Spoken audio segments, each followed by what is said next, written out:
સુરતનો હીરા ઉદ્યોગ હાલ ભયંકર મંદીનો સામનો કરી રહ્યો છે, ત્યારે સુરતના કેટલાક રત્ન કલાકારો બેકારીના કારણે આપઘાત જેવા ગંભીર પગલાઓ ભરી રહ્યા છે, જેથી ડાયમંડ વર્કર યુનિયન દ્વારા રત્ન કલાકારોની મદદ માટે હેલ્પલાઇન નંબર શરૂ કરવામાં આવ્યો છે, જેથી રત્ન કલાકારોને યોગ્ય મદદ કરી શકે। રશિયા અને ઇઝરાયલ પેલેસ્ટાઇન યુદ્ધને કારણે હીરા બજાર પણ ધીમું પડી ગયું છે, જેના કારણે 50,000થી વધુ રત્ન કલાકારોને કાઢી મૂકવામાં આવ્યા છે।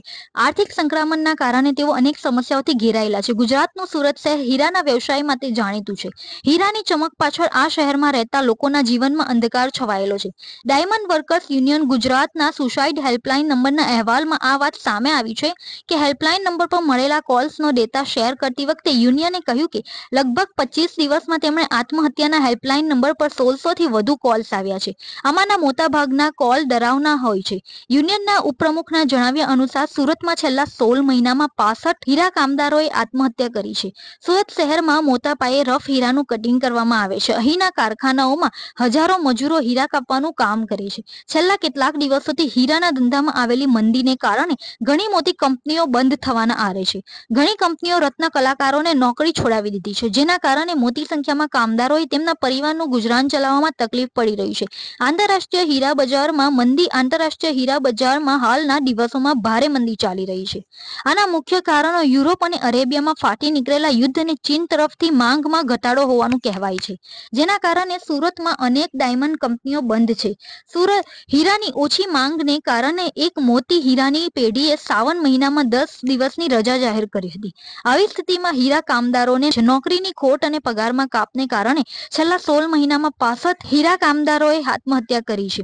ડાયમંડ વર્કર્સ યુનિયન ગુજરાતના ઉપાધ્યક્ષ ભાવેશ તાંકનું કહેવું છે કે કામદારોની આત્મહત્યાનું કારણ હીરા ઉદ્યોગમાં આવેલી મંદી છે।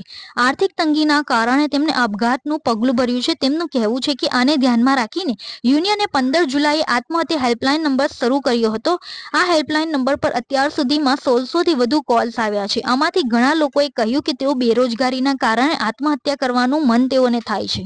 મારું નામ રમેશભાઈ ઝીલરિયા છે અને હું ડાયમંડ વર્કર યુનિયનના પ્રમુખ તરીકે કાર્યરત છું। અત્યારે હીરામાં છેલ્લા ઘણા સમયથી બેરોજગારીનો બહુ મોટો પ્રશ્ન છે અને મંદીના કારણે આ ઇસ્યુ આવે છે। એના કારણે છેલ્લા 16 મહિનામાં 65 જેટલા રત્ન કલાકારોએ આપઘાત કર્યા છે। એવા દુઃખદ બનાવો અમારા ધ્યાને આવતા અમે રત્ન કલાકારોને આપઘાત કરતાં રોકવા માટે એક અભિયાન ચલાવીએ છીએ કે એ રત્ન કલાકારો આપઘાત ન કરો, અમને કોલ કરો, એવા સ્લોગન સાથે ડાયમંડ વર્કર યુનિયન દ્વારા એક અભિયાન ચલાવવામાં આવ્યું છે અને એ અભિયાન અંતર્ગત આજે 15 જુલાઈથી અત્યાર સુધીમાં લગભગ 1500થી 1600 કોલ આવ્યા છે અને મોટાભાગના કોલમાં કારીગરો એવી વ્યથા અમારી સમક્ષ રજૂ કરે છે કે એમની નોકરી ગઈ છે અને એના કારણે આર્થિક સંકટ એના માટે ઊભું થયું છે।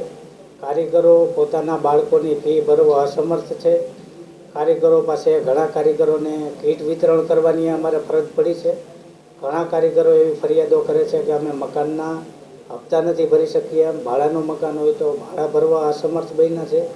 ત્યારે આવી વેદનાઓ વ્યક્ત કરતા હોય છે અમારા રત્ન કલાકારો અને અમારા અભિયાનના ફળશ્રુતિ રૂપે લગભગ અમે 8થી 10 કારીગરોને આ જીવના જોખમે અમે બચાવ્યા છે।